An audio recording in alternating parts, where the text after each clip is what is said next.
Hello dears, നമ്മൾ ചോദ്യ കലിവറിയുടെ മൂന്നാമത്തെ ക്ലാസ്സിലേക്ക് എല്ലാ കൂട്ടുകാർക്കും സ്വാഗതം. Company board assistant, company board LGS, VFA, Bevco LDS, Devaswom board LD, അങ്ങനെ ഇനി വരാൻ പോകുന്ന എല്ലാ എക്സാമുകൾക്കും PSCയുടെ ഇഷ്ട മേഖലകൾ തെരഞ്ഞെടുത്ത് പിടിച്ച ക്ലാസ്സുകളാണ് ചോദ്യ കലിവറിയിൽ ഉൾപ്പെടുത്തിയിരിക്കുന്നത്. അതിൽ നമ്മൾ ഒന്നാമത്തെ ടോപ്പിക് ഏത് കഴിഞ്ഞു?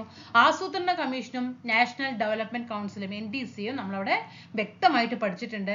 രണ്ടാമത്തെ ടോപ്പിക് നമ്മൾ ഏതാണ് എടുത്തത്? ഹരിത വിപ്ലവം എടുത്തു. നിങ്ങൾക്ക് അറിയാലോ അല്ലെ, ആസൂത്രണ കമ്മീഷൻ ഇല്ലാത്ത ഒരു ക്വസ്റ്റ്യൻ പേപ്പർ ഇല്ല, ഹരിത വിപ്ലവം ഇല്ലാത്ത ഒരു ക്വസ്റ്റ്യൻ പേപ്പർ ഇല്ല. ഉണ്ടോ? ഇല്ല. അപ്പൊ അങ്ങനെ PSCയുടെ ചോദ്യങ്ങളുടെ പൾസ് അറിഞ്ഞിട്ട് PSC ഏത് മേഖലകൾക്കാണ്, ഏത് ടോപ്പിക്കിനാണ് എന്നും ഇമ്പോർട്ടന്റ് കൊടുക്കുന്നത്, ആ ടോപ്പിക്കുകളൊക്കെ പിക്ക് ചെയ്തിട്ടാണ് ചോദ്യ കലവറയിൽ ഉൾപ്പെടുത്തിയിരിക്കുന്നത്. ക്ലാസ്സുകൾ ഇഷ്ടപ്പെടുകയാണെങ്കിൽ സബ്സ്ക്രൈബ് ചെയ്ത് സപ്പോർട്ട് ചെയ്യുക, ലൈക്ക് ചെയ്യുക, ഷെയർ ചെയ്യുക, താഴെ കമന്റ് ചെയ്യുക, ടെലിഗ്രാം ഗ്രൂപ്പിൽ ജോയിൻ ചെയ്യാനായിട്ട് ശ്രമിക്കുക. അതേപോലെ തന്നെ വീഡിയോ കാണുന്ന സമയത്ത് വീഡിയോയ്ക്ക് ഹൈപ്പ് കൊടുക്കാനൊക്കെ ആയിട്ട് ശ്രദ്ധിക്കുക കേട്ടോ. അതൊക്കെ ചെയ്തിട്ടൊന്ന് സപ്പോർട്ട് ചെയ്യുക, എങ്കിലേ നമുക്ക് മുന്നോട്ട് പോകാൻ പറ്റുള്ളൂ. അപ്പൊ നമ്മൾ ഇന്നത്തെ ടോപ്പിക് ഏതാണ്? ഇന്നത്തെ ടോപ്പിക് നിയമനിർമ്മാണ സഭയാ. നിയമനിർമ്മാണ സഭ എന്ന് പറയുന്നത് പാർലമെന്റ് ആണ് അല്ലേ? ആ പാർലമെന്റിന്റെ ഘടകങ്ങളാണ് ലോകസഭയും രാജ്യസഭയും എന്ന് പറയുന്നത് അല്ലേ? പാർലമെന്റിന്റെ ഘടകങ്ങളാണ് ലോകസഭയും രാജ്യസഭയും. അതിൽ ഇന്ന് എടുക്കാൻ പോകുന്നത് രാജ്യസഭയാണ്.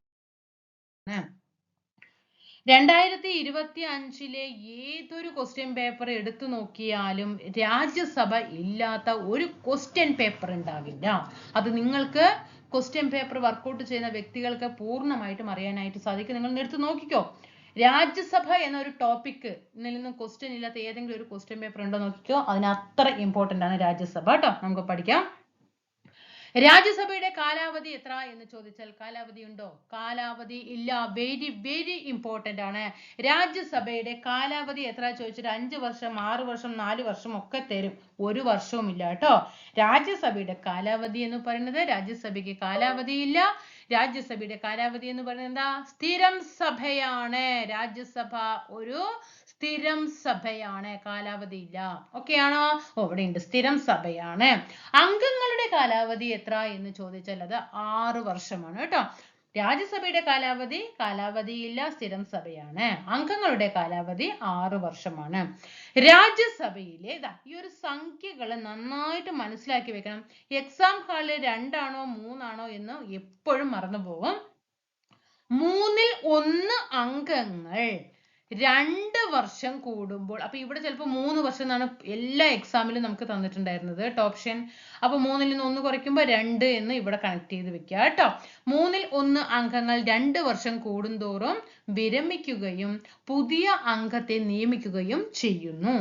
വിരമിച്ചതാ, ഇതൊക്കെ വെരി ഇമ്പോർട്ടന്റ് ആണ്. നന്നായിട്ട് പോയിന്റുകൾ ശ്രദ്ധിച്ച് മനസ്സിലാക്കി വെച്ചോട്ടാ. വിരമിച്ച രാജ്യസഭാ അംഗത്തിന് വീണ്ടും തെരഞ്ഞെടുക്കപ്പെടാനും നോമിനേറ്റ് ചെയ്യപ്പെടാനും അർഹതയുണ്ട്. ഓക്കെ ആണോ? അപ്പൊ രാജ്യസഭയുടെ കാലാവധി ഇല്ല, സ്ഥിരം സഭയാണ്. അംഗങ്ങളുടെ കാലാവധി 6 വർഷമാണ്.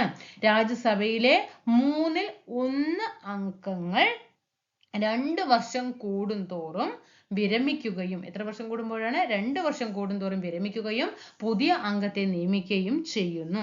ഇനി വിരമിച്ച രാജ്യസഭാംഗത്തിന് വീണ്ടും എന്ത് ചെയ്യാം? തെരഞ്ഞെടുക്കപ്പെടാനും നോമിനേറ്റ് ചെയ്യപ്പെടാനും ഒക്കെ അർഹതയുണ്ട് കേട്ടോ. ഇനി നമ്മുടെ രാജ്യസഭയുടെ രൂപീകരണത്തെ കുറിച്ച് പ്രതിപാദിക്കുന്ന ആർട്ടിക്കിൾ ഏതാണ്?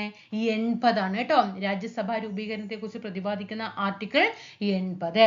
ഇന്ത്യയിലെ സംസ്ഥാനങ്ങളെ പ്രതിനിധീകരിക്കുന്നത് ഏത് എന്ന് ചോദിച്ചാൽ അത് രാജ്യസഭയെയാണ് കേട്ടോ. ഇന്ത്യയിലെ ഇപ്പൊ എത്ര സംസ്ഥാനങ്ങളുണ്ട്? 28 സംസ്ഥാനങ്ങളുണ്ട് അല്ലെ? ആ 28 സംസ്ഥാനങ്ങളെയും പ്രതിനിധീകരിക്കുന്നത് ലോകസഭയാണോ രാജ്യസഭയാണോ? രാജ്യസഭയാണ്. അതേപോലെ രാജ്യസഭയിലേക്കുള്ള തെരഞ്ഞെടുപ്പ് എന്ന് പറയുന്നത് പരോക്ഷ രീതിയിലുള്ള തെരഞ്ഞെടുപ്പ് രീതിയാണ്, പ്രത്യക്ഷമല്ല കേട്ടോ. പരോക്ഷ തെരഞ്ഞെടുപ്പ് രീതി. നമ്മൾ രാജ്യസഭയിലേക്കുള്ള തെരഞ്ഞെടുപ്പിൽ നമ്മൾക്ക് പങ്കാളികളാകുന്നുണ്ടോ? നമ്മള് ഇല്ല.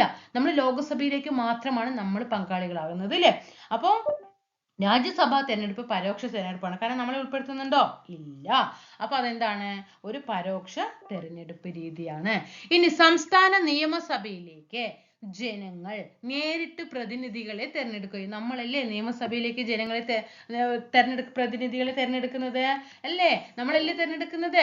ആ പ്രതിനിധികളെ എന്ത് ചെയ്യും? പ്രതിനിധികൾ തെരഞ്ഞെടുക്കുകയും തെരഞ്ഞെടുക്കപ്പെട്ട നിയമസഭാ പ്രതിനിധികൾ അതാരാ? MLA മാര് അല്ലേ? അവരവരുടെ സംസ്ഥാനങ്ങളിലെ രാജ്യസഭാംഗങ്ങളെ തെരഞ്ഞെടുക്കുകയും ചെയ്യുന്നു. നമ്മൾ എന്ത് ചെയ്യും? നമ്മൾ നമ്മുടെ നിയമസഭയിലേക്ക് MLA മാരെ വോട്ട് ചെയ്തിട്ട് കയറ്റും. ആ കയറ്റിയ MLA മാരാണ് എന്ത് ചെയ്യുന്നത്? നമ്മുടെ സംസ്ഥാനങ്ങളിലെ രാജ്യസഭാംഗങ്ങളെ തെരഞ്ഞെടുക്കുന്ന, എത്ര രാജ്യസഭാംഗങ്ങളെ വേണം എന്ന് തീരുമാനിക്കുന്നത് ആ MLA മാരാണ്. രാജ്യസഭയിലേക്ക് പ്രാതിനിധ്യം നൽകുന്നതുമായി ബന്ധപ്പെട്ട 2 തത്വങ്ങളുണ്ട്. ഒന്ന് സമതുലിത പ്രാതിനിധ്യവും ജനസംഖ്യാ പ്രാതിനിധ്യവും. എന്താണ് ഈ സമതുലിത പ്രാതിനിധ്യം എന്ന് പറയുന്നത്? ഒരു രാജ്യത്തിലെ, അപ്പൊ ഒരു രാജ്യം പറയുമ്പോൾ അവിടെ എന്താണ്? എല്ലാ സ്റ്റേറ്റ്സ് ഉണ്ടാവും അല്ലെ? എല്ലാ സംസ്ഥാനങ്ങളും ഉണ്ടാകും. അല്ലെങ്കിൽ എന്തുണ്ടാകും?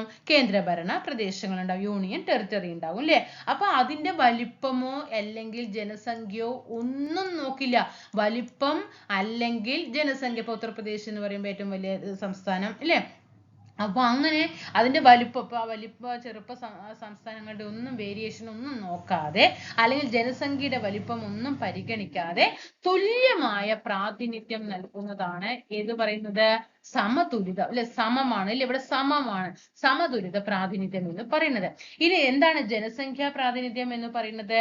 അതായത് അതേപോലെ തന്നെ സംസ്ഥാനങ്ങളിലെയോ കേന്ദ്രഭരണ പ്രദേശങ്ങളിലെയോ ജനസംഖ്യയ്ക്ക് ആനുപാതികമായിട്ടാണ് എന്ത് ചെയ്യുന്നത്? പ്രാതിനിധ്യം നൽകുന്നത് കേട്ടോ. ഇവിടെ ജനസംഖ്യയ്ക്ക് അനുസരിച്ചിട്ടായിരിക്കും എന്ത് ചെയ്യുന്നത്? പ്രാതിനിധ്യം നൽകുന്നത്. സമതുലിതം പറയുമ്പോൾ ഒരു സംസ്ഥാനത്തിലാണെങ്കിലും ഏത് യൂണിയൻ ടെറിട്ടറിയിലാണെങ്കിലും വലിപ്പമോ അല്ലെങ്കിൽ ജനസംഖ്യയോ ഒന്നും നോക്കാതെ തുല്യമായിട്ടുള്ള പ്രാധാന്യം നൽകുന്നതിന് സമതുലിത പ്രാതിനിധ്യം എന്നും, ഇനി എല്ലാ സംസ്ഥാനങ്ങളിലും യൂണിയൻ ടെറിട്ടറികളിലുമൊക്കെ ജനസംഖ്യയ്ക്ക് ആനുപാതികമായി മാത്രം എന്ത് ചെയ്യും? 2ാം മണ്ഡലത്തിലേക്കുള്ള പ്രാതിനിധ്യം അനുവദിക്കുന്നു. ഓക്കെ, അപ്പൊ ഇതാണ് എന്ത് ചെയ്യുന്നത്? 2 പ്രാതിനിധ്യം നൽകുന്നതുമായി ബന്ധപ്പെട്ട 2 തത്വങ്ങൾ എന്ന് പറയുന്നത്. അപ്പൊ ഇവിടെ എന്തൊക്കെയാണ് നമ്മൾ പഠിച്ചത്? രാജ്യസഭയുടെ രൂപീകരണത്തെ കുറിച്ച് പ്രതിപാദിക്കുന്ന ആർട്ടിക്കിൾ 80 ആണ്. ഇന്ത്യയിലെ സംസ്ഥാനങ്ങളെയാണ് പ്രതിനിധീകരിക്കുന്നത്. പരോക്ഷ തെരഞ്ഞെടുപ്പ് രീതിയാണ്. അതായത് നമ്മൾ ജനങ്ങൾ നമ്മുടെ സംസ്ഥാന നിയമസഭയിലേക്ക് ജനപ്രതിനിധികളെ തെരഞ്ഞെടുക്കും അല്ലെ? അതാരാ? MLA മാരെ തെരഞ്ഞെടുക്കും. ഈ MLA മാരാണ്, അവിടെ ഒരു ചോദ്യം ഇതേപോലെ വന്നിട്ടുണ്ട്, MLA ആണോ MP ആണോ എന്നൊക്കെ ചോദിച്ചിട്ടുണ്ട് കേട്ടോ.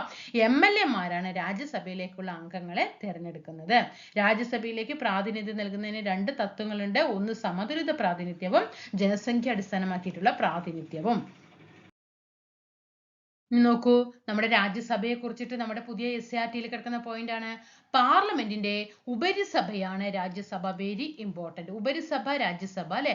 അധോസഭയാണ് ലോകസഭ കേട്ടോ. അധോസഭ ലോകസഭ, ഉപരിസഭയാണ് രാജ്യസഭ. ജനസംഖ്യയ്ക്ക് ആനുപാതികമായി സംസ്ഥാനങ്ങൾക്ക് പ്രാതിനിധ്യം നൽകിയിരിക്കുന്ന സഭയാണിത്. ജനസംഖ്യയ്ക്ക് ആനുപാതികമായി സംസ്ഥാനങ്ങൾക്ക് പ്രാതിനിധ്യം നൽകിയിരിക്കുന്ന സഭയാണിത്. സംസ്ഥാന നിയമനിർമ്മാണ സഭകളിലെ തെരഞ്ഞെടുക്കപ്പെട്ട MLA-മാരാണ് രാജ്യസഭാംഗങ്ങളെ തെരഞ്ഞെടുക്കുന്നത്. 30 വയസ്സ്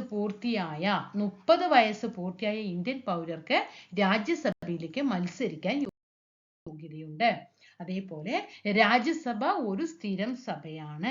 സഭാംഗങ്ങളുടെ കാലാവധി 6 വർഷമാണ്. രാജ്യസഭയിലെ 1/3 അംഗങ്ങൾ ഓരോ 2 വർഷം കൂടുമ്പോഴും വിരമിക്കുകയും ആ ഒഴിവുകളിലേക്ക് തെരഞ്ഞെടുപ്പ് നടക്കുകയും ചെയ്യുന്നു. ഉപരാഷ്ട്രപതിയാണ്, ഇന്ത്യൻ വൈസ് പ്രസിഡന്റ് ആണ് രാജ്യസഭയുടെ അധ്യക്ഷൻ. വെരി ഇമ്പോർട്ടന്റ് ആണ്. ഉപരാഷ്ട്രപതിയാണ് രാജ്യസഭയുടെ അധ്യക്ഷൻ. രാജ്യസഭയുടെ പരമാവധി അംഗബലം 250 ആണ്. അതിൽ 238 പേരെ തെരഞ്ഞെടുക്കും. ഓക്കെ, ബാക്കിയുള്ള 12 പേരെ രാഷ്ട്രപതി നാമനിർദ്ദേശം ചെയ്യും. ഓക്കെ ആണോ? രാഷ്ട്രപതി 12 പേരെ നാമനിർദ്ദേശം ചെയ്യും. ഈ 12 പേർ ആരൊക്കെ ആയിരിക്കും? അതായത് സാഹിത്യവുമായി ബന്ധപ്പെട്ട ആൾക്കാര്, അതുപോലെ കല, സാമൂഹ്യ സേവനം, പിന്നെ ഏതുപോലെ വരുന്നത്? സയൻസ് കേട്ടോ. ഈ തുടങ്ങിയ മേഖലകളിലൊക്കെ നല്ല പ്രാവീണ്യം തെളിയിച്ച വ്യക്തികളിൽ നിന്ന് 12 അംഗങ്ങളെ രാഷ്ട്രപതി നാമനിർദ്ദേശം ചെയ്യും. അപ്പൊ എത്ര പേരായി? 238 പേരും 12 പേരും ചേർന്നപ്പോൾ 250 പേരായി. ഉപരാഷ്ട്രപതിയെ നീക്കം ചെയ്യാനുള്ള നടപടിക്രമങ്ങൾ ആരംഭിക്കുന്നത് രാജ്യസഭയിൽ നിന്നാണ് കേട്ടോ. അതായത് രാജ്യസഭയുടെ അധ്യക്ഷൻ ഉപരാഷ്ട്രപതിയാണ്. അപ്പൊ ആ ഉപരാഷ്ട്രപതിയെ നീക്കം ചെയ്യണമെങ്കിൽ അതിനുള്ള നടപടിക്രമങ്ങൾ ആരംഭിക്കേണ്ടതും എവിടെ നിന്ന് തന്നെയാണ്? രാജ്യസഭയിൽ നിന്ന് തന്നെയാണ്. കൂടാതെ പുതിയ അഖിലേന്ത്യാ സർവീസ് സൃഷ്ടിക്കുന്നതിന് പാർലമെന്റിനെ ചുമതലപ്പെടുത്താനുള്ള അധികാരവും രാജ്യസഭ. ഈ സ്റ്റേറ്റ്മെന്റ് ഒക്കെ വന്നതാണ് കേട്ടോ, ഈ അടുത്ത എക്സാമിനൊക്കെ വന്നതാണ്. അഖിലേന്ത്യാ സർവീസ് സൃഷ്ടിക്കുന്നതിന് പാർലമെന്റിനെ ചുമതലപ്പെടുത്താനുള്ള അധികാരം രാജ്യസഭയില് നിക്ഷിപ്തമാണ്. ഇനി എന്തൊക്കെയാണ് രാജ്യസഭയുടെ വിശേഷണങ്ങൾ? രാജ്യസഭയെ ഉപരിസഭ എന്നറിയപ്പെടുന്നുണ്ട്, സെക്കൻഡ് ചേംബർ എന്നറിയപ്പെടുന്നുണ്ട്, ഹൗസ് ഓഫ് എൽഡേഴ്സ് എന്നറിയപ്പെടുന്നു, കൗൺസിൽ ഓഫ് സ്റ്റേറ്റ്സ് എന്നറിയപ്പെടുന്നു. ഇതൊക്കെ രാജ്യസഭയുടെ വിശേഷണങ്ങളാണ് കേട്ടോ, രാജ്യസഭയുടെ വിശേഷണങ്ങളാണ്. രാജ്യസഭയെ ഉപരിസഭ എന്നും സെക്കൻഡ് ചേംബർ എന്നും ഹൗസ് ഓഫ് എൽഡേഴ്സ് എന്നും കൗൺസിൽ ഓഫ് സ്റ്റേറ്റ്സ് എന്നും അറിയപ്പെടുന്നുണ്ട്. ഇനി രാജ്യസഭ നിലവിൽ വന്നത് എപ്പോഴാണ്? 1952 ഏപ്രിൽ മാസം 3-ാം തീയതിയാണ്. ആദ്യത്തെ സമ്മേളനം ഏപ്രിൽ കഴിഞ്ഞിട്ട് മെയ് മാസമായി, അടുത്ത മാസം തന്നെ കേട്ടോ. 1952 മെയ് മാസം 13, 3ന്റെ അപ്പുറത്ത് ഒരു 1 ഇട്ട് കൊടുക്കുക അല്ലെ. 52 മെയ് മാസം 13-ന് ആദ്യത്തെ സമ്മേളനം നടന്നു. ഇനി രാജ്യസഭയിലേക്ക് തെരഞ്ഞെടുക്കണമെങ്കിൽ ഇന്ത്യൻ പൗരനായിരിക്കണം, 30 വയസ്സ് തികഞ്ഞിരിക്കണം അല്ലെ. പിന്നെ തെരഞ്ഞെടുപ്പ് രീതി എങ്ങനെയാ? ആനുപാതിക പ്രാതിനിധ്യ വ്യവസ്ഥ രീതിയിലാണ് തെരഞ്ഞെടുപ്പ് നടത്തുന്നത് കേട്ടോ. അതേപോലെ തെരഞ്ഞെടുപ്പ് രീതി, നമ്മുടെ രാജ്യസഭയിലേക്കുള്ള തെരഞ്ഞെടുപ്പ് രീതി കടമെടുത്തിരിക്കുന്നത് ദക്ഷിണാഫ്രിക്കയിൽ നിന്നാണ്. ഓക്കെ. ഇനി രാജ്യസഭയിലെ പരവതാനിയുടെ നിറം എന്താണ്? ചുവപ്പ് നിറമാണ് കേട്ടോ. അപ്പൊ 1952 ഏപ്രിൽ മാസം 3-ന് നിലവിൽ വരികയും അതേ വർഷം തന്നെ 52 മെയ് മാസം 13-ാം തീയതി ആദ്യത്തെ സമ്മേളനം ചേരുകയും ചെയ്തു. ഇനി രാജ്യസഭയിലേക്ക് തെരഞ്ഞെടുക്കപ്പെടണമെങ്കിൽ ഇന്ത്യൻ പൗരനായിരിക്കണം, 30 വയസ്സ് പൂർത്തിയായിരിക്കണം, ആനുപാതിക പ്രാതിനിധ്യ വ്യവസ്ഥയിലായിരിക്കും എന്ത് ചെയ്യുക? തെരഞ്ഞെടുപ്പ് നടത്തുന്നത്. തെരഞ്ഞെടുപ്പ് രീതി കടമെടുത്തിരിക്കുന്നത് ദക്ഷിണാഫ്രിക്കയിൽ നിന്നാണ്. രാജ്യസഭയുടെ പരവതാനിയുടെ നിറം എന്ന് പറയുന്നത് ചുവപ്പാണ്. പറഞ്ഞു രാജ്യസഭയിലേക്ക് 250 പേരാണ് പരമാവധി അംഗബലം എന്ന് പറഞ്ഞു അല്ലെ. 250 പേരാണ് അംഗബലം എന്ന് പറഞ്ഞു. അതിൽ 238 പേരെ തെരഞ്ഞെടുക്കുകയും 12 പേരെ രാഷ്ട്രപതി നോമിനേറ്റ് ചെയ്യുകയും ചെയ്യും പറഞ്ഞു അല്ലെ. അപ്പോ ഇങ്ങനെ ഈ തെരഞ്ഞെടുപ്പിനെ കുറിച്ചിട്ട് പറയുന്നുണ്ടല്ലോ. എങ്ങനെ? നമ്മുടെ ഓരോ സംസ്ഥാനത്ത് നിന്ന് രാജ്യസഭയിലേക്ക് തെരഞ്ഞെടുക്കപ്പെടുന്നവരുടെ എണ്ണത്തെ കുറിച്ചിട്ട് പരാമർശിക്കുന്നുണ്ട് അല്ലേ. അപ്പൊ നമ്മുടെ കേരളത്തിൽ രാജ്യസഭ മൊത്തം ഇന്ത്യ രാജ്യത്ത് 250 പേരാണ് രാജ്യസഭയിലേക്കുള്ള അംഗബലം എന്ന് പറഞ്ഞു അല്ലെ. അപ്പൊ അതില് ഓരോ സംസ്ഥാനത്ത് നിന്നും രാജ്യസഭയിലേക്ക് തെരഞ്ഞെടുക്കപ്പെടുന്ന എണ്ണമുണ്ട് അല്ലെ, ജനസംഖ്യ അടിസ്ഥാനത്തില്. ഇപ്പൊ ഓരോ കേരളത്തിൽ ഇത്ര പേരാണെങ്കിൽ കേരളത്തിൽ നിന്ന് എത്ര പേരാണ് രാജ്യസഭയിലേക്ക് തെരഞ്ഞെടുക്കപ്പെടുന്നത്? 9 പേരാണ് അല്ലെ. കേരളത്തിൽ നിന്ന് 9 പേരാണ്. എന്നാൽ ഉത്തർപ്രദേശ് എന്ന സംസ്ഥാനം പറയുമ്പോൾ ഏറ്റവും വലിയൊരു സംസ്ഥാനമാണ് അല്ലെ. അപ്പൊ ഉത്തർപ്രദേശിൽ നിന്നും എത്ര പേരാണ് രാജ്യസഭയിലേക്ക് പോകുന്നത്? 31 അംഗങ്ങളാണ് രാജ്യസഭയിലേക്ക് പോകുന്നത്. പക്ഷെ കേരളത്തിൽ നിന്ന് എത്രയാ? 9 പേരാണ്. എന്നാൽ ഏറ്റവും ചെറിയ സംസ്ഥാനമായ സിക്കിമിൽ നിന്ന് എത്ര പോണ്? 1 അംഗമേ ഉള്ളൂ രാജ്യസഭാ അംഗം. മനസ്സിലായോ? സിക്കിമിൽ നിന്ന് 1 യു പി പറയുമ്പോൾ ഒരുപാട് ജനസംഖ്യയുണ്ട്, അവിടെ നിന്ന് 31 പേരുണ്ട്. നമ്മുടെ കേരളത്തിലോ 9 പേരാണ്. ഓക്കെ. അപ്പൊ ഇങ്ങനെ ഓരോ സംസ്ഥാനത്ത് നിന്നും രാജ്യസഭയിലേക്ക് തെരഞ്ഞെടുക്കപ്പെടുന്നവരുടെ എണ്ണം ഭരണഘടനയുടെ എത്രാമത്തെ പട്ടികയിലാണ് നൽകിയിരിക്കുന്നത്? 4-ാമത്തെ പട്ടികയിലാണ്. 4-ാമത്തെ പട്ടികയിലാണ് എന്ത് ചെയ്യുന്നത്? ഓരോ സംസ്ഥാനത്ത് നിന്നും രാജ്യസഭയിലേക്ക് തെരഞ്ഞെടുക്കപ്പെടുന്നവരുടെ എണ്ണം ഭരണഘടനയുടെ 4-ാം പട്ടികയിൽ എന്ത് ചെയ്തിട്ടുണ്ട്? പ്രതിപാദിച്ചിട്ടുണ്ട്. മനസ്സിലായോ? അപ്പൊ ഉത്തർപ്രദേശിലൊക്കെ എത്രയാ? 31 രാജ്യസഭയിലേക്ക് അയക്കില്ലേ. ഏറ്റവും കുറഞ്ഞത് സിക്കിം എത്രയാ? 1. നമ്മുടെ കേരളം എത്രയാ? 9. അപ്പൊ എത്ര പേരെയാ രാഷ്ട്രപതി നോമിനേഷൻ ചെയ്യുന്നത്? 12 പേരെയാണ് രാഷ്ട്രപതി നോമിനേഷൻ ചെയ്യുന്നത്. അപ്പൊ ഇത്രയും നോമിനേഷനുമായിട്ട് ബന്ധപ്പെട്ട കാര്യങ്ങൾ മനസ്സിലായല്ലോ.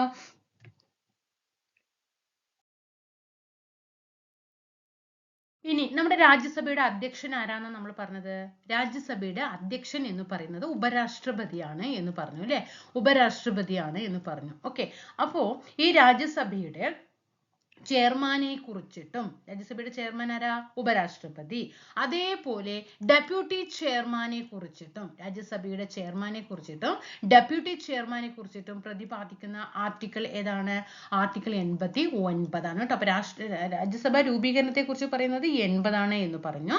ഇനി രാജ്യസഭയുടെ ചെയർമാനെയും ഡെപ്യൂട്ടി ചെയർമാനെയും കുറിച്ച് പരാമർശിക്കുന്ന ആർട്ടിക്കിൾ എത്രയാണ്? 89 കേട്ടോ. അതുപോലെ രാജ്യസഭയുടെ എക്സ് ഒഫീഷ്യോ ചെയർമാൻ ആണ് ഇന്ത്യയുടെ ഉപരാഷ്ട്രപതി എന്ന് പറയുന്നത് കേട്ടോ. രാജ്യസഭയുടെ എക്സ് ഒഫീഷ്യോ, മറക്കരുത്, രാജ്യസഭയുടെ എക്സ് ഒഫീഷ്യോ ചെയർമാൻ ആരെ എന്ന് ചോദിച്ചാലും ആര് തന്നെയാണ്? ഉപരാഷ്ട്രപതി തന്നെയാണ് കേട്ടോ. മനസ്സിലായോ? അപ്പൊ ഉപരാഷ്ട്രപതിയെ കുറിച്ചിട്ടും രാജ്യസഭയുടെ ചെയർമാനെ കുറിച്ചിട്ടും ഡെപ്യൂട്ടി ചെയർമാനെ കുറിച്ചിട്ടും പ്രതിപാദിക്കുന്ന ആർട്ടിക്കിൾ 89 രാജ്യസഭയുടെ എക്സ് ഒഫീഷ്യോ ചെയർമാൻ ആരെ എന്ന് ചോദിച്ചാലും അത് ഉപരാഷ്ട്രപതിയാണ്. ഓക്കെ ആണോ? ഇനി നമുക്കിവിടെ എന്താ പഠിക്കാനുള്ളത്? ഇനി ഇപ്പൊ നമുക്കറിയാം, ഇപ്പൊ ഇന്ത്യൻ പ്രസിഡന്റ്, അത് നന്നായിട്ട് ഈ പോയിന്റ് ഒന്ന് ശ്രദ്ധിക്കണം കേട്ടോ. ഇപ്പൊ രാഷ്ട്രപതിയിലെ നമ്മുടെ ഇന്ത്യൻ രാഷ്ട്രപതി ഇപ്പൊ ദ്രൗപദി മുർമു ആണ് അല്ലെ. ഇപ്പൊ അവർക്ക് ഒരു 2 മാസം, ഞാൻ ഒരു ഉദാഹരണ സഹിതം പറയുമ്പോൾ നിങ്ങൾക്ക് മനസ്സിലാകുമല്ലോ. ഇപ്പൊ ഒരു 2 മാസം എന്ത് ചെയ്യാണ് അദ്ദേഹത്തിന്? ഇപ്പൊ ദ്രൗപദി മുർമു രാഷ്ട്രപതിക്ക് ഇപ്പൊ രാഷ്ട്രപതിയുടെ ചുമതലകൾ നിർവഹിക്കാൻ പറ്റാത്ത ഒരു അവസരമാണ്. ഒരു 2 മാസത്തിന് പറ്റില്ല അല്ലെ. അപ്പൊ ആ സമയത്ത് എന്ത് ചെയ്യും? ആ ചുമതലകൾ നിർവഹിക്കേണ്ടത് ആരായിരിക്കും? ഉപരാഷ്ട്രപതി ആയിരിക്കും കേട്ടോ. ആ സമയത്ത് ഉപരാഷ്ട്രപതിയാണ്. ഇനി അതേപോലെ ഒരു പോയിന്റ്, അടുത്തൊരു പോയിന്റ് ശ്രദ്ധിച്ചോ. ഇനിയിപ്പോ രാഷ്ട്രപതി എന്ത് ചെയ്യാണ്? രാഷ്ട്രപതിയുടെ 5 വർഷത്തെ കാലാവധി കഴിഞ്ഞു, തെരഞ്ഞെടുപ്പ് നടന്നിട്ടില്ല. ഒരു 6 മാസം കഴിഞ്ഞിട്ടാണ് രാഷ്ട്രപതിയുടെ തെരഞ്ഞെടുപ്പ് നടക്കൂ എന്ന് വെക്കുക. അപ്പൊ 6 മാസത്തേക്ക് ചുമതല വഹിക്കണ്ടേ? രാഷ്ട്രപതിയുടെ ഡ്യൂട്ടി ചെയ്യാൻ അവിടെ ഒരാൾ വേണ്ടേ? അപ്പോഴും ആ രാഷ്ട്രപതിയുടെ ചുമതലകൾ നിർവഹിക്കുന്നത് ആരാണ്? അതും ഉപരാഷ്ട്രപതിയാണ്. ഓക്കെ. അപ്പൊ ഇവിടെ പോയിന്റ് എന്താ ചോദിച്ചാൽ, ഈ രാഷ്ട്രപതിയുടെ ചുമതലകൾ നിർവഹിക്കുന്ന സമയത്ത് ആര്? ഉപരാഷ്ട്രപതി. ഉപരാഷ്ട്രപതി രാഷ്ട്രപതിയുടെ ചുമതലകൾ നിർവഹിക്കുന്ന സമയത്ത് ഒരിക്കലും എന്ത് ചെയ്യുന്നില്ല? രാജ്യസഭ, അതായത് രാജ്യസഭയുടെ അധ്യക്ഷൻ ആണെന്ന് പറഞ്ഞില്ലേ. അപ്പോ രാജ്യസഭയുടെ ചെയർമാന്റെ ഓഫീസിന്റെ ചുമതലകൾ അദ്ദേഹം നിർവഹിക്കുന്നില്ല. രാജ്യസഭയുടെ ചെയർമാൻ ആരാ? ഉപരാഷ്ട്രപതി അല്ലേ. അപ്പൊ രാജ്യസഭയിൽ ഉള്ള ആ ചെയർമാന്റെ പദവിയായിട്ട് ബന്ധപ്പെട്ട് നടക്കുന്ന ഒരു കാര്യം അദ്ദേഹം വഹിക്കില്ല. കാരണം അദ്ദേഹം എന്താ ചെയ്യുന്നത്? ഇപ്പൊ രാഷ്ട്രപതിയുടെ അവിടെ ചുമതലകൾ നിർവഹിച്ചു കൊണ്ടിരിക്കുകയാണ്. അപ്പൊ അവിടെ നിർവഹിക്കുക. അപ്പൊ അദ്ദേഹത്തിന്റെ ഡ്യൂട്ടീസ് രാഷ്ട്രപതിയുടെ പവറാണ് അതിലുള്ളത്. അപ്പൊ ഒരിക്കലും രാജ്യസഭയുടെ ചെയർമാന്റെ പദവികൾ അദ്ദേഹം ആ സമയത്ത് വഹിക്കില്ല. അത് ശ്രദ്ധിക്കണം കേട്ടോ. അതേപോലെ നമ്മുടെ രാജ്യസഭാ ചെയർമാന്റെ അധികാരങ്ങളും പ്രവർത്തനങ്ങളും ഒക്കെ ലോകസഭാ സ്പീക്കറിന് തുല്യമാണ് കേട്ടോ. ലോകസഭാ സ്പീക്കർ ഇല്ലേ, ലോകസഭാ സ്പീക്കറിന് തുല്യമാണ് രാജ്യസഭയുടെ ചെയർമാൻ പദവി വഹിക്കുന്ന ഉപരാഷ്ട്രപതിക്കുള്ള അധികാരങ്ങളും പ്രവർത്തനങ്ങളും ഒക്കെ ലോകസഭാ സ്പീക്കറിന് സമാനമാണ്. അപ്പൊ ലോകസഭാ സ്പീക്കറിന് എന്ത് അധികാരങ്ങൾ ഉണ്ടോ അതേ അധികാരങ്ങൾ തന്നെയാണ് രാജ്യസഭയുടെ അധ്യക്ഷ പദവി വഹിക്കുന്ന ഉപരാഷ്ട്രപതിക്കും ഉള്ളത്. എന്നാൽ ഈ ലോകസഭാ സ്പീക്കറിന് ഒരു 2 അധികാരങ്ങൾ കൂടുതലുണ്ട്. ഓക്കെ, 2 അധികാരങ്ങൾ കൂടുതലുണ്ട്. അത് ആർക്കില്ല? രാജ്യസഭയുടെ ചെയർമാനായിട്ടുള്ള ഉപരാഷ്ട്രപതിക്ക് ഇല്ല. എന്തൊക്കെയാണ് ആ 2 അധികാരങ്ങൾ എന്ന് പറയുന്നത്? ഒരു ബില്ല് മണി ബില്ലാണോ അല്ലയോ എന്ന് തീരുമാനിക്കുന്നത്. മണി ബില്ല് നമുക്കറിയാം, രാജ്യസഭയിൽ മണി ബില്ലിന് പ്രാധാന്യമില്ല. മണി ബില്ല് എപ്പോഴും പവർ എവിടെ തന്നെയാണ്? ലോകസഭയ്ക്ക് തന്നെയാണ് മണി ബില്ലിലുള്ള പവർ കേട്ടോ. രാജ്യസഭയ്ക്ക് ഒരു തീരുമാനം എടുക്കാനും അതിൽ കഴിയില്ല. അപ്പോ ഒരു ബില്ല് മണി ബില്ല് ആണോ എന്ന് തീരുമാനിക്കുന്നത് ആരാണ്? അത് ഒരു ലോകസഭാ സ്പീക്കറാണ്. പിന്നെ രണ്ടാമത്തെ അധികാരം കൂടുതൽ, പിന്നെ ഇപ്പൊ പാർലമെന്റിന്റെ 2 സഭകൾ ഉണ്ടല്ലോ, ലോകസഭയുടെയും രാജ്യസഭയുടെയും. ലോകസഭ അതുപോലെ രാജ്യസഭ ഇവര് തമ്മിൽ ഒരു സംയുക്ത സമ്മേളനം ചേരുകയാണെങ്കിൽ അതിന്റെ അധ്യക്ഷത പദവി വഹിക്കാനുള്ള അധികാരവും ലോകസഭ സ്പീക്കർക്ക് തന്നെയാണ് കേട്ടോ. ഇനിയിപ്പോ 2 സഭകൾ കൂടാണല്ലോ, ലോകസഭയും രാജ്യസഭയും. അത് പറഞ്ഞുകൊണ്ട് രാജ്യസഭയുടെ അധ്യക്ഷനായ ഉപരാഷ്ട്രപതിക്ക് ഒരിക്കലും ഇതിന്റെ 2 സഭകൾ ചേർന്നുകൊണ്ട് അതിന്റെ അധ്യക്ഷ പദവി വഹിക്കാനായിട്ട് സാധിക്കില്ല. അപ്പോ അവിടെ 2 പേര് ചേർന്നാലും അധ്യക്ഷ പദവി വഹിക്കേണ്ടത് ലോകസഭ സ്പീക്കർ തന്നെയാണ്. അപ്പൊ ഈ 2 അധികാരങ്ങൾ രാജ്യസഭയുടെ ചെയർമാനേക്കാൾ 2 അധികാരങ്ങൾ ലോകസഭാ സ്പീക്കറിന് കൂടുതലുണ്ട് കേട്ടോ. അതുപോലെ തന്നെ എന്താണ്, ലോകസഭാ സ്പീക്കറെ പോലെ തന്നെയാണ് ചെയർമാനും എന്ത് ചെയ്യാൻ കഴിയില്ല, വോട്ട് ചെയ്യാനായിട്ട് സാധിക്കില്ല കേട്ടോ. ലോകസഭാ സ്പീക്കറിനും കഴിയില്ല, അതേപോലെ രാജ്യസഭാ ചെയർമാനും വോട്ട് ചെയ്യാൻ കഴിയില്ല. ഓക്കെ, പക്ഷെ എന്ത് ചെയ്യാം, വോട്ടുകളുടെ തുല്യതയുടെ കാര്യത്തിൽ കാസ്റ്റിംഗ് വോട്ട് ചെയ്യാം കേട്ടോ. കാസ്റ്റിംഗ് വോട്ട് ചെയ്യാനായിട്ട് പറ്റും. അതേപോലെ ഇപ്പൊ വോട്ടില്ല എന്ന് പറഞ്ഞിട്ട് എന്താണ് എന്ത് ചെയ്യാ, സഭയിൽ ഹാജരാകാനും സംസാരിക്കാനും ഒക്കെ വോട്ട് ചെയ്യാതെ തന്നെ നടപടികളിൽ പങ്കെടുക്കാനും ഒക്കെ ഇവർക്ക് കഴിയും കേട്ടോ. വോട്ടവകാശം ഇല്ല എന്ന് പറഞ്ഞിട്ട് ഒരിക്കലും സഭാ നടപടികളിൽ പങ്കെടുക്കാതിരിക്കാനോ ഹാജരാകാനോ സംസാരിക്കാനോ ഉള്ള ഒരു അവകാശം ഇല്ലായ്മയില്ല. അതൊക്കെ അവർക്ക് അവിടെ ചെയ്യാനായിട്ട് പറ്റും കേട്ടോ. അതേപോലെ ഈ രാജ്യസഭാ ചെയർമാന്റെ ശമ്പളവും അലവൻസുകളും ഒക്കെ തീരുമാനിക്കുന്നത് ആരാണ്, പാർലമെന്റ് തന്നെയാണ് കേട്ടോ. ഓക്കെ, എവിടെ നിന്നാണ് ശമ്പളം കൊടുക്കുന്നത്, കൺസോളിഡേറ്റഡ് ഫണ്ടിൽ നിന്നാണ് കേട്ടോ. കൺസോളിഡേറ്റഡ് ഫണ്ടിൽ നിന്നാണ് പാർലമെന്റിന് എന്ത് ചെയ്യുന്നത്, ഇവർക്കുള്ള ശമ്പളങ്ങളൊക്കെ കൊടുക്കുന്നത് കേട്ടോ.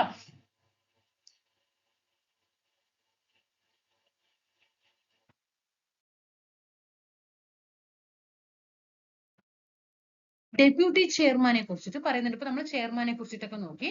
ഇനി നമുക്ക് ഡെപ്യൂട്ടി ചെയർമാനെ കുറിച്ചിട്ട് നോക്കാം. ഈ ഡെപ്യൂട്ടി ചെയർമാനെ തെരഞ്ഞെടുക്കുന്നത് എങ്ങനെയാണ്, ഈ രാജ്യസഭയിലെ അംഗങ്ങളിൽ നിന്നാണ് ഡെപ്യൂട്ടി ചെയർമാനെ തെരഞ്ഞെടുക്കുന്നത് കേട്ടോ. രാജ്യസഭയിലെ അംഗങ്ങളിൽ നിന്നാണ് ഡെപ്യൂട്ടി ചെയർമാനെ തെരഞ്ഞെടുക്കുന്നത്. ഓക്കെ ആണല്ലോ. അപ്പൊ അതേപോലെ എന്താണ്, ഈ ഡെപ്യൂട്ടി ചെയർമാൻ പദവി എങ്ങനെയാണ്, അതായത് നമ്മുടെ ഇപ്പൊ ചെയർമാന്റെ ഓഫീസ് ഒഴിഞ്ഞു കിടക്കുമല്ലോ. ഇപ്പൊ ഉപരാഷ്ട്രപതി ഇപ്പൊ രാഷ്ട്രപതിയുടെ ചുമതലകൾ വഹിക്കാൻ വേണ്ടി പോകുന്ന സമയത്ത് എന്ത് ചെയ്യും, അവിടത്തെ ആ സീറ്റ് ഒഴിഞ്ഞു കിടക്കും അല്ലേ. ആ സമയത്തൊക്കെ എന്ത് ചെയ്യും, ഡെപ്യൂട്ടി ചെയർമാൻ ആയിരിക്കും രാജ്യസഭാ ചെയർമാൻ സ്ഥാനം വഹിക്കുക കേട്ടോ. അത് അങ്ങനെ പറയുന്ന ആർട്ടിക്കിൾ 91 കേട്ടോ. ഇപ്പൊ നമ്മൾ നേരത്തെ പറഞ്ഞില്ലേ, രാഷ്ട്രപതിയുടെ സ്ഥാനം ഒഴിഞ്ഞു കിടക്കുന്ന സമയത്തും അതേപോലെ ചുമതലകൾ നിർവഹിക്കാൻ പറ്റാത്ത സമയത്തും ആ സ്ഥാനങ്ങൾ കൈകാര്യം ചെയ്യുന്നത് രാജ്യസഭയുടെ ചെയർമാൻ ആയിരിക്കും എന്ന് പറഞ്ഞു അല്ലെ. അപ്പൊ ആ രാജ്യസഭ ചെയർമാൻ സ്ഥാനം അവിടെ പദവി അവിടെ കാലിയായി കിടക്കായിരിക്കും അല്ലെ. അപ്പൊ ആ സ്ഥാനം ഏറ്റെടുക്കുന്നത് ആരായിരിക്കും, ഡെപ്യൂട്ടി ചെയർമാൻ ആയിരിക്കും കേട്ടോ. ആ ഡെപ്യൂട്ടി ചെയർമാൻ ആയിരിക്കും രാജ്യസഭാ ചെയർമാൻ പദവി അലങ്കരിക്കുക. അത് പറയുന്ന ആർട്ടിക്കിൾ ഏതാണ്, 91 കേട്ടോ. ഓക്കെ ആണോ. അതേപോലെ തന്നെ ആ സമയത്ത് ചെയർമാന്റെ എല്ലാ അധികാരങ്ങളും ആർക്കുണ്ടാകും, ഈ ഡെപ്യൂട്ടി ചെയർമാന് എല്ലാ അധികാരങ്ങളും ഉണ്ടാകും കേട്ടോ. പിന്നെ ഒരിക്കലും ഈ ഡെപ്യൂട്ടി ചെയർമാൻ എന്ന് പറയുന്നത് ചെയർമാന് കീഴിലൊന്നും അല്ല കേട്ടോ. ഇപ്പൊ നമ്മൾ പറയുമ്പോൾ ചെയർമാൻ ഡെപ്യൂട്ടി ചെയർമാൻ എന്ന് പറയുമ്പോൾ നമ്മളിപ്പോ ഓട്ടോമാറ്റിക് ആയിട്ട് ചിന്തിക്കും ചെയർമാന്റെ കീഴിലായിരിക്കും ഡെപ്യൂട്ടി ചെയർമാൻ. ഒരിക്കലും ഇല്ല കേട്ടോ. ഒരിക്കലും ചെയർമാന്റെ കീഴിലല്ല ഡെപ്യൂട്ടി ചെയർമാൻ. പഠിച്ചോളണം. കാരണം രാജ്യസഭയ്ക്ക് നേരിട്ടുള്ള ഉത്തരവാദിത്വം, കാരണം രാജ്യസഭ തെരഞ്ഞെടുക്കപ്പെട്ടു, അതിൽ നിന്ന് ഒരാളെ ഇങ്ങനെ ആക്കി. പക്ഷെ ഒരിക്കലും ചെയർമാന്റെ കീഴിലൊന്നും അല്ല ഡെപ്യൂട്ടി ചെയർമാൻ എന്ന് പറയുന്നത്. ഓക്കെ, അതവിടെ നന്നായിട്ട് ശ്രദ്ധിക്കണം തന്നെ. പിന്നെ അതേപോലെ തന്നെ ഈ ചെയർമാനെ പോലെ തന്നെ ഈ ഡെപ്യൂട്ടി ചെയർമാൻ എന്ത് ചെയ്യാം, സഭയുടെ അധ്യക്ഷതയൊക്കെ വഹിക്കുന്ന സമയത്ത് വോട്ട് ചെയ്യാൻ കഴിയില്ല, പക്ഷെ കാസ്റ്റിംഗ് വോട്ട് ചെയ്യാനായിട്ട് കഴിയും. അതേപോലെ ഡെപ്യൂട്ടി ചെയർമാനെ നീക്കം ചെയ്യുന്നതിനുള്ള പ്രമേയം സഭയുടെ പരിഗണനയിലായിരിക്കുന്ന സമയത്ത് അദ്ദേഹം ഹാജരായിട്ടില്ല എന്ന് വെക്കാം, എങ്കിലും സഭയുടെ ഒരു സിറ്റിംഗിൽ അധ്യക്ഷത വഹിക്കാൻ പിന്നീട് കഴിയില്ല കേട്ടോ. ഓക്കെ, അതായത് ഇപ്പൊ ഡെപ്യൂട്ടി ചെയർമാനെ നീക്കം ചെയ്യാനുള്ള ഒരു പ്രമേയം അവിടെ നിലനിൽക്കാന്ന് വെക്കാം. ആ സമയത്ത് സഭയുടെ പരിഗണനയിലായിരിക്കുമല്ലോ ഡെപ്യൂട്ടി ചെയർമാനെ നീക്കം ചെയ്യാനുള്ള ഒരു അവസരം. ആ സമയത്ത് അദ്ദേഹത്തിന് ഹാജരാകാമെങ്കിലും സഭയുടെ ഒരു സിറ്റിംഗിൽ അധ്യക്ഷത വഹിക്കാൻ കഴിയില്ല. അത് പറയുന്ന ആർട്ടിക്കിൾ 92 കേട്ടോ. അതേപോലെ തന്നെ സഭയിലൊക്കെ വോട്ടവകാശം ഇല്ല എന്ന് പറഞ്ഞിട്ട് ഒരിക്കലും സഭയിൽ സംസാരിക്കാനും അതിന്റെ നടപടികളിൽ പങ്കെടുക്കാനും സഭയ്ക്ക് മുമ്പാകെ ഏത് ചോദ്യത്തിനും വോട്ട് ചെയ്യാനും ഒക്കെ അദ്ദേഹത്തിന് അധികാരമുണ്ട്. ചെയർമാനെ പോലെ തന്നെ ഡെപ്യൂട്ടി ചെയർമാന് സ്ഥിരമായിട്ടുള്ള ശമ്പളവും അലവൻസിനും ഒക്കെ അർഹതയുണ്ട്. പാർലമെന്റ് നിശ്ചയിക്കും. അത് ഏകീകൃത ഫണ്ടിൽ നിന്ന്, അതായത് നമ്മൾ പറഞ്ഞില്ലേ ആ ഫണ്ടിൽ നിന്നാണ് എന്ത് ചെയ്യുന്നത്, കൊടുക്കുന്നതൊക്കെ ഡെപ്യൂട്ടി ചെയർമാൻ. ഓക്കെ, അപ്പൊ ഇത് ഇവിടെ ശ്രദ്ധിക്കാം. അവിടെ ശ്രദ്ധിക്കേണ്ട പോയിന്റ്, ഒരിക്കലും ചെയർമാന് കീഴിലല്ല ഡെപ്യൂട്ടി ചെയർമാൻ. ഓക്കെയാണ്, അത് അവിടെ ശ്രദ്ധിക്കാം കേട്ടോ. ഇനി നമുക്ക് കുറച്ച് കാര്യങ്ങൾ നോക്കാം. ഇന്ത്യയുടെ ആദ്യത്തെ രാജ്യസഭ അധ്യക്ഷൻ ആരാ, ഇന്ത്യയുടെ ആദ്യത്തെ രാജ്യസഭ അധ്യക്ഷൻ. ആരാണ് രാജ്യസഭയുടെ ആദ്യ അധ്യക്ഷൻ, അറിയാം. ആദ്യത്തെ ചെയർമാൻ ആരാ, രാജ്യസഭയുടെ ആദ്യ അധ്യക്ഷൻ ചെയർമാൻ പറയുന്നൊക്കെ ഒന്ന് തന്നെയാണ് കേട്ടോ. ആദ്യത്തെ ചെയർമാൻ ആരാ, നമ്മുടെ ഇന്ത്യയുടെ ഉപരാഷ്ട്രപതിയാണ് രാജ്യസഭയുടെ ചെയർമാൻ എന്ന് പറഞ്ഞപ്പോൾ ആദ്യത്തെ ഉപരാഷ്ട്രപതി ആരാണ്, ഡോക്ടർ എസ് രാധാകൃഷ്ണൻ അല്ലേ. ഡോക്ടർ എസ് രാധാകൃഷ്ണനാണ് ഇന്ത്യയുടെ ആദ്യത്തെ രാജ്യസഭയുടെ ചെയർമാൻ എന്ന് പറയുന്നത്. രാജ്യസഭയുടെ പിതാവ് എന്നറിയപ്പെടുന്നത് ആരാണ്, രാജ്യസഭയുടെ പിതാവ് എന്ന് അറിയപ്പെടുന്നത് ആരാണ്? അതും ഡോക്ടർ എസ് രാധാകൃഷ്ണനാണ് കേട്ടോ. ആരാ അങ്ങനെ വിളിച്ചത്? ആരാ രാധാകൃഷ്ണനെ, ഡോക്ടർ എസ് രാധാകൃഷ്ണനെ രാജ്യസഭയുടെ പിതാവ് എന്ന് വിളിച്ചത് ആരാണ്? ജവഹർലാൽ നെഹ്റു ആണ് കേട്ടോ. ജവഹർലാൽ നെഹ്റു ആണ് അങ്ങനെ വിളിച്ചത്.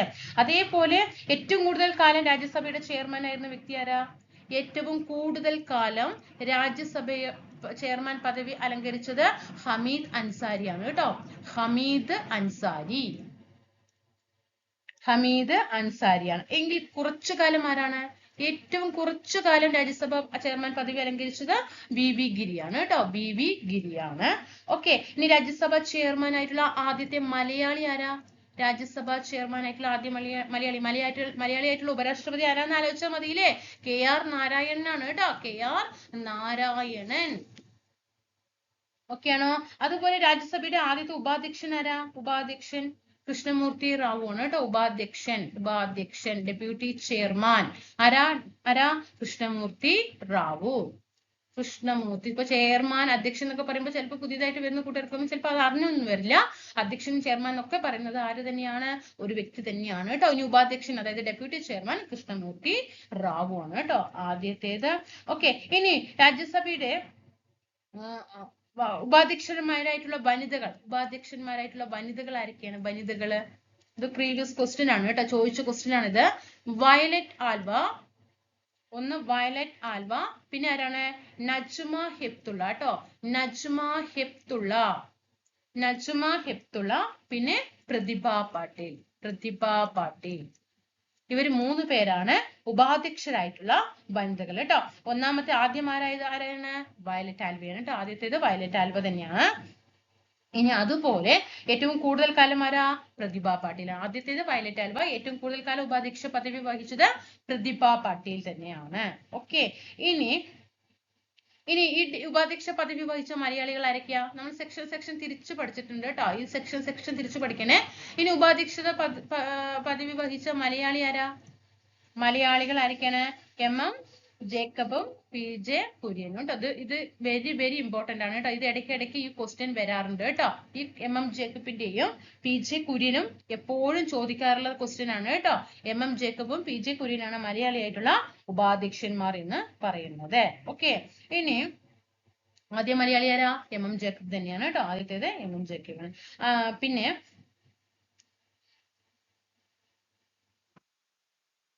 രാജ്യസഭ നമ്മൾ നിലവിൽ വന്നത്, രാജ്യസഭയുടെ അംഗബലം, ഇതൊക്കെ നമ്മൾ പഠിച്ചു അല്ലെ? എല്ലാം നമ്മൾ വ്യക്തമായിട്ട് പഠിച്ചിട്ടുണ്ട്. ഓക്കെ ആണോ? ഇനി ഇപ്പോ ഇത് ഇവിടെ നമ്മള് ചെയർമാൻ പദവി വഹിച്ചവന്റെ ഒക്കെ നമ്മൾ ഇവിടെ നോക്കി. പിന്നെ ഇവിടെ ഉപാധ്യക്ഷന്മാരുടെ പദവി വഹിച്ചതൊക്കെ നമ്മൾ നോക്കിയിട്ടുണ്ട് കേട്ടോ. ഇനി രാജ്യസഭയിൽ പ്രാതിനിധ്യമുള്ള കേന്ദ്രഭരണ പ്രദേശങ്ങൾ ഏതൊക്കെയാണ്? രാജ്യസഭയില് പ്രാതിനിധ്യമുള്ള കേന്ദ്രഭരണ പ്രദേശങ്ങൾ ഏതൊക്കെയാണ്? ഡൽഹി, പിന്നെ ഏതാ? പുതുച്ചേരി അല്ലേ? ഡൽഹി, പുതുച്ചേരി, പിന്നെ ജമ്മു കേട്ടോ. ജമ്മു കാശ്മീർ. ഇവരൊക്കെയാണ് രാജ്യസഭയിൽ പ്രാതിനിധ്യമുള്ള കേന്ദ്രഭരണ പ്രദേശങ്ങൾ കേട്ടോ. ഇനി രാജ്യസഭയുടെ തെരഞ്ഞെടുപ്പ് രീതി ഏത് രാജ്യത്തിൽ നിന്ന് കടമെടുത്തു എന്നാണ് നമ്മൾ പറഞ്ഞത്? ദക്ഷിണാഫ്രിക്കയിൽ നിന്നാണ് കേട്ടോ. ദക്ഷിണാഫ്രിക്കയിലാണ്. പരവതാനിയുടെ നിറം ഏതാ? ചുവപ്പാണ് കേട്ടോ. ഇനി കേരളത്തിലെ രാജ്യസഭാ സീറ്റുകളുടെ എണ്ണം എത്രയാ? 9. അതൊക്കെ ഒന്നും മറക്കാൻ പാടില്ല കേട്ടോ. ആദ്യത്തെ രാജ്യസഭാ നേതാവ് ആരാ?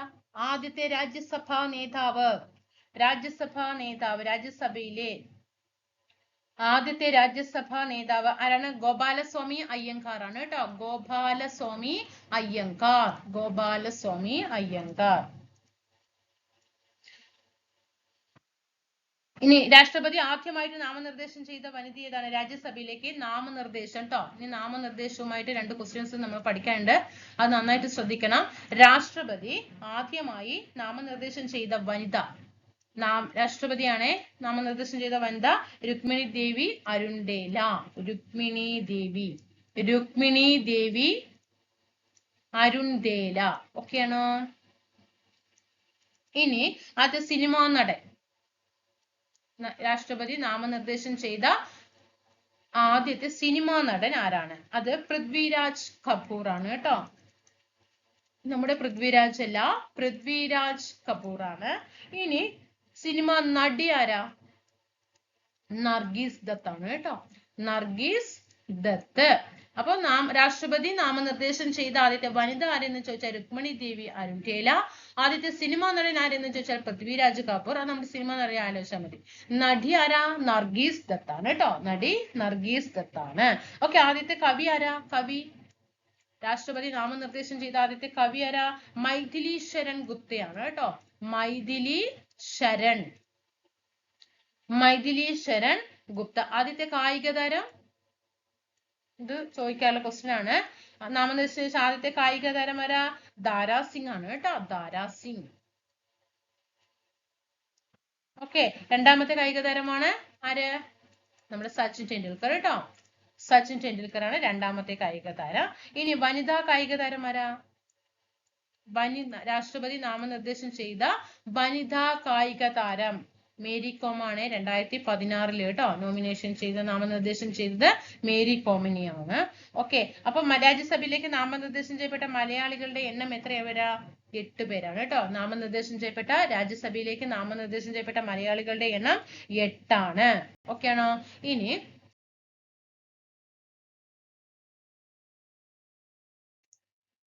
നമ്മുടെ രാജ്യസഭയിലേക്ക് നാമനിർദ്ദേശം ചെയ്യപ്പെട്ട ആദ്യ മലയാളി ആരാണ്? അപ്പൊ 8 പേര് എന്ന് നമ്മൾ പറഞ്ഞു അല്ലെ. നമ്മൾ മൊത്തം 8 പേര് പറഞ്ഞു. അതില് ആദ്യത്തെ ആണ് ആര്? സർദാർ KM പണിക്കർ കേട്ടോ. സർദാർ KM. മലയാളികളാകുമ്പോ ക്വസ്റ്റ്യൻ ഒരു ഇമ്പോർട്ടന്റ് ഉണ്ടാകും കേട്ടോ. സർദാർ KM പണിക്കർ. പിന്നെ ആരൊക്കെയാണ്? ഒന്ന് കഴിഞ്ഞു. രണ്ടാമത്തത് G രാമചന്ദ്രൻ കേട്ടോ. G രാമചന്ദ്രൻ. പിന്നെ ആരൊക്കെയാ? G ശങ്കരക്കുറുപ്പ്. പിന്നെ പേര് വരുന്നൊക്കെ മനസ്സിൽ വേഗം ആലോചിക്കണേ. അബു എബ്രഹാം.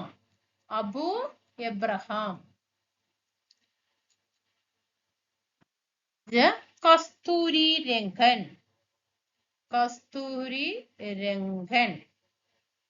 അടുത്തത് ആരാണ്? MS സ്വാമിനാഥൻ. നമ്മുടെ ഇന്ത്യൻ ഹരിത വിപ്ലവത്തിന്റെ പിതാവായിട്ടുള്ള MS സ്വാമിനാഥൻ. പിന്നെ ആരാ? നമ്മുടെ സിനിമാ നടൻ സുരേഷ് ഗോപി. പിന്നെ PT ഉഷ.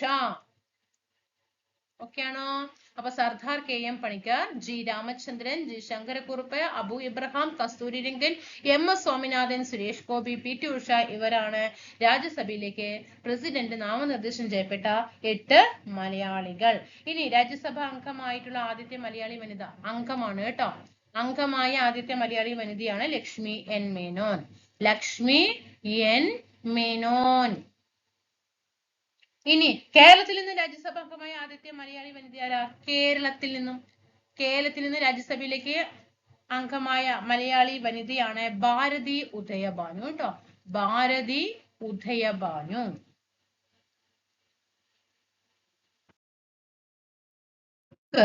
രാജ്യസഭയുടെ പ്രത്യേക അധികാരങ്ങൾ എന്തൊക്കെയാണ് എന്ന് നോക്കാം കേട്ടോ. രാജ്യസഭയുടെ ഞാൻ നിങ്ങൾക്ക് സ്റ്റെപ്പ് ആയിട്ട് ഇങ്ങനെ ഓരോന്ന് തിരിച്ച് തരുന്നുണ്ട്. കാരണം അതങ്ങനെ മനസ്സിലാകാൻ എല്ലാം കൂടി അങ്ങോട്ട് പോയിന്റ് അങ്ങോട്ട് മറിച്ച് തന്നാൽ നിങ്ങൾക്ക് മനസ്സിലാവില്ല. അപ്പൊ ഫസ്റ്റ് നമ്മൾ പറഞ്ഞു രാജ്യസഭയുടെ പ്രവർത്തന രീതി എന്താണെന്ന് പറഞ്ഞു. അങ്ങനെ അത് പറഞ്ഞു. രാജ്യസഭ നിലവിൽ വന്ന കാര്യങ്ങളൊക്കെ നമ്മൾ പഠിച്ചു. പിന്നെ രാജ്യസഭയുടെ അധികാരങ്ങളെ കുറിച്ചിട്ടൊക്കെ നമ്മൾ കുറെ നോക്കി. രാജ്യസഭയുടെ ചെയർമാന്റെ ഡ്യൂട്ടീസ് എന്തൊക്കെയാണ് പഠിച്ചു. പിന്നെ അവരുടെ അങ്ങനെ ഘട്ടമായിട്ട് രാജ്യസഭയിൽ വന്നിട്ടുള്ള നാമനിർദ്ദേശം ചെയ്യപ്പെട്ട അംഗങ്ങൾ ആരൊക്കെയാണ്, ആദ്യത്തെ അധ്യക്ഷ പദവി വഹിച്ചവരായിരിക്കണം, ആദ്യത്തെ ഉപാധ്യക്ഷ പദവി വഹിച്ചവരായിരിക്കണം, മലയാളികൾ ആരൊക്കെയാണ്, അതൊക്കെ സെക്ഷൻ തിരിച്ചു പഠിച്ചു. ഇനി രാജ്യസഭയുടെ പ്രത്യേക അധികാരങ്ങൾ എന്തൊക്കെയാണെന്ന് നമുക്ക് നോക്കാം. ഒന്നാമത്തത് സംസ്ഥാനങ്ങളുടെ അധികാരങ്ങൾ സംരക്ഷിക്കുക. എന്താണ്? സംസ്ഥാനങ്ങളുടെ അധികാരങ്ങൾ. സംസ്ഥാനങ്ങൾക്ക് വേണ്ടിയിട്ടാണല്ലോ രാജ്യസഭ. അപ്പൊ സംസ്ഥാനങ്ങളുടെ അധികാരങ്ങൾ സംരക്ഷിക്കുകയാണ് എന്ത് ചെയ്യുന്നത്? രാജ്യസഭയുടെ ലക്ഷ്യം എന്ന് പറയുന്നത്. അപ്പൊ എന്ത് ചെയ്യും? സംസ്ഥാനങ്ങളുമായി ബന്ധപ്പെട്ട ഏതൊരു വിഷയമാണെങ്കിലും നിർബന്ധമായും രാജ്യസഭയുടെ പരിഗണനയ്ക്കും അംഗീകാരത്തിനും വിട്ടേക്കണം. ഓക്കെ ആണോ? ഇനി രണ്ടാമത്തെ എന്താ പറയുന്നത്? സംസ്ഥാന ലിസ്റ്റ്. നമുക്കറിയാം ലിസ്റ്റ് ഉണ്ട് അല്ലെ. യൂണിയൻ ലിസ്റ്റ് ഉണ്ട്, സ്റ്റേറ്റ് ലിസ്റ്റ് ഉണ്ട്, കൺകറന്റ് ലിസ്റ്റ് ഉണ്ട്. അപ്പൊ ഈ സ്റ്റേറ്റ് ലിസ്റ്റുമായിട്ട് ബന്ധപ്പെട്ട ഏത് വിഷയമാണെങ്കിലും എന്താണ്? രാജ്യത്തിന്റെ പൊതു താല്പര്യം പരിഗണിച്ച് അത് യൂണിയൻ ലിസ്റ്റിലേക്കോ കൺകറന്റ് ലിസ്റ്റിലേക്കോ മാറ്റാൻ പാർലമെന്റ് ആഗ്രഹിക്കുകയാണെങ്കിൽ രാജ്യസഭയുടെ അംഗീകാരം വേണം. മനസ്സിലായോ?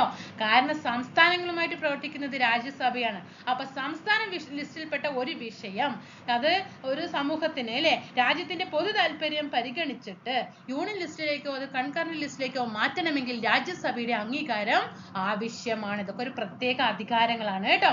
അതേപോലെ തന്നെ ഈ വ്യവസ്ഥകളെ കൊണ്ട് എന്താണ് രാജ്യസഭയുടെ കരുത്ത് വർദ്ധിക്കുകയാണ് അല്ലെ. രാജ്യസഭയ്ക്ക് അധികാരം അവിടെ കരുത്ത് കൂടുകയാണ് അല്ലെ. ഇനി അതേപോലെ ഈ രാജ്യസഭാ അംഗങ്ങൾ സ്വന്തം സംസ്ഥാനത്ത് ഉള്ളതിനേക്കാൾ കൂറ് സ്വന്തം രാഷ്ട്രീയ കക്ഷിയോട് പുലർത്തുന്നതായിട്ട് കാണാൻ പറ്റും അല്ലെ. ഇപ്പോ ഈ രാജ്യസഭ അല്ലെ രാജ്യസഭയില് അംഗങ്ങൾ എന്ത് ചെയ്യും? ഇപ്പൊ സ്വന്തം സംസ്ഥാനത്ത് ഉള്ളതിനേക്കാൾ കൂറ് എന്തിനായിരിക്കും? അവിടെ ഏതാ പ്രവർത്തിക്കുന്ന അവര് പ്രവർത്തിക്കുന്ന രാഷ്ട്രീയ കക്ഷി ഏതാണ്? ആ രാഷ്ട്രീയ കക്ഷിക്കായിരിക്കും അല്ലെ. ആ രാഷ്ട്രീയ കക്ഷിക്ക് അല്ലെ കക്ഷിയോട് ആയിരിക്കും എന്ത് ചെയ്യുക? കൂറ് പുലർത്തുക കേട്ടോ. അത് നിങ്ങൾ അവിടെ മനസ്സിലാക്കണം. അതേപോലെ തന്നെ ധനേതര ബില്ലുകൾ പാസാക്കൽ, ഭരണഘടനാ ഭേദഗതി, രാഷ്ട്രപതിയുടെ ഇംപീച്ച്മെന്റ്, ഉപരാഷ്ട്രപതിയെ പുറത്താക്കൽ തുടങ്ങിയ കാര്യങ്ങൾ ലോകസഭയ്ക്കും രാജ്യസഭയ്ക്കും തുല്യ അധികാരമാണ് ഉള്ളത്. ധനേതര ബില്ല്, ധനബില്ല് പാടില്ല കേട്ടോ. ധനബില്ലിൽ ഒരിക്കലും രാജ്യസഭയ്ക്ക് തൊട്ട് കളിക്കാൻ പറ്റില്ല കേട്ടോ. ധനേതര ബില്ല്, ഭരണഘടനാ ഭേദഗതി, ഇംപീച്ച്മെന്റ്. ഒരു മിനിറ്റ്, 1 മിനിറ്റ്.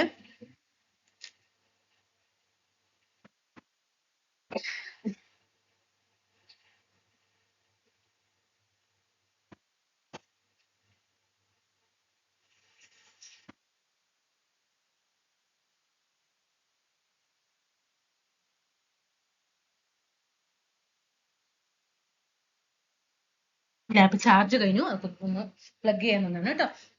അപ്പൊ ധനേതര ബില്ലിലും ഭരണഘടനാ ഭേദഗതിയിലും ഇംപീച്ച്മെന്റ്, എന്താ ഇംപീച്ച്മെന്റ്? പ്രസിഡന്റുമായിട്ട് അല്ലെ രാഷ്ട്രപതിയുടെ ഇംപീച്ച്മെന്റ്, അതുപോലെ ഉപരാഷ്ട്രപതിയെ പുറത്താക്കൽ, ഇതൊക്കെ തുടങ്ങിയ കാര്യങ്ങളിലൊക്കെ ലോകസഭയ്ക്കും രാജ്യസഭയ്ക്കും തുല്യ അധികാരമാണുള്ളത് കേട്ടോ. ലോകസഭയ്ക്കും രാജ്യസഭയ്ക്കും തുല്യ അധികാരമാണ്. ഓക്കെ ആണോ? ഇവിടെ അത്രയും കാര്യങ്ങൾ ഓക്കെ ആയല്ലോ. അപ്പൊ ഇത്രയും കാര്യങ്ങള് രാജ്യസഭയെ കുറിച്ചിട്ട് ഞാൻ വ്യക്തമായിട്ട് പറഞ്ഞു തന്നിട്ടുണ്ട്. SCERT രാജ്യസഭയിൽ എന്താ ഉള്ളത് എന്ന് ഞാൻ നിങ്ങൾക്ക് മുന്നിൽ എത്തിച്ചു തന്നിട്ടുണ്ട്. മനസ്സിലാവുന്നുണ്ടോ? രാജ്യസഭയെ കുറിച്ചിട്ട് വ്യക്തമായിട്ട് ക്ലാസ് എടുത്തു തന്നിട്ടുണ്ട്. അപ്പൊ രാജ്യസഭയുടെ ചെയർമാൻ ആരാന്ന് ചോദിച്ചാൽ വൈസ് പ്രസിഡന്റ് ആണ്. രാജ്യസഭയുടെ എക്സ് ഒഫീഷ്യോ ചെയർമാൻ ആരെ എന്ന് ചോദിച്ചാലും വൈസ് പ്രസിഡന്റ് തന്നെയാണ്. അംഗങ്ങളുടെ കാലാവധി എത്ര ചോദിച്ചാൽ 6 വർഷമാണ്. രാജ്യസഭയുടെ കാലാവധി എത്ര ചോദിച്ചാൽ കാലാവധിയില്ല, സ്ഥിര സഭയാണ് എന്ന് പറയുന്നു. അതേപോലെ തന്നെ രാജ്യസഭയ്ക്ക് ചെയർമാൻ ഉണ്ട്, ഡെപ്യൂട്ടി ചെയർമാൻ ഉണ്ട്. ഓക്കെ, അതൊക്കെ മനസ്സിലാക്കി വെക്കുക. പിന്നെ രാജ്യസഭയുടെ അധികാരം എന്താണ്? രാജ്യസഭയിലേക്ക് അംഗങ്ങളെ തെരഞ്ഞെടുക്കപ്പെടുന്നത് ആരാ? സംസ്ഥാന നിയമസഭയിലെ അംഗങ്ങളാണ് രാജ്യസഭയിലേക്ക് അംഗങ്ങളെ മാറ്റുന്നത്. അപ്പൊ ഇത്രയും കാര്യങ്ങളൊക്കെ അവിടെ വ്യക്തമായിട്ട് പഠിക്കാം. പിന്നെ അടുത്ത ടോപ്പിക്കുമായിട്ട് അടുത്ത ചോദ്യ കലവറയില് 4ാമത്തെ ടോപ്പിക്കുമായിട്ട് ആസൂത്രണ കമ്മീഷൻ കഴിഞ്ഞു, നാഷണൽ ഡെവലപ്മെന്റ് കൗൺസിൽ കഴിഞ്ഞു, ഹരിത വിപ്ലവം കഴിഞ്ഞു. ഇപ്പൊ നമ്മൾ ഏത് എടുത്തു? രാജ്യസഭ എടുത്തു. ഓക്കെ, അങ്ങനെ ടോപ്പിക്കുകൾ നമുക്ക് ഇമ്പോർട്ടന്റ് ഏരിയ തിരിച്ചിട്ട് എടുത്തെടുത്ത് പോകാനായിട്ട് ശ്രമിക്കാം കേട്ടോ. അടുത്ത ക്ലാസ്സിൽ കാണാം.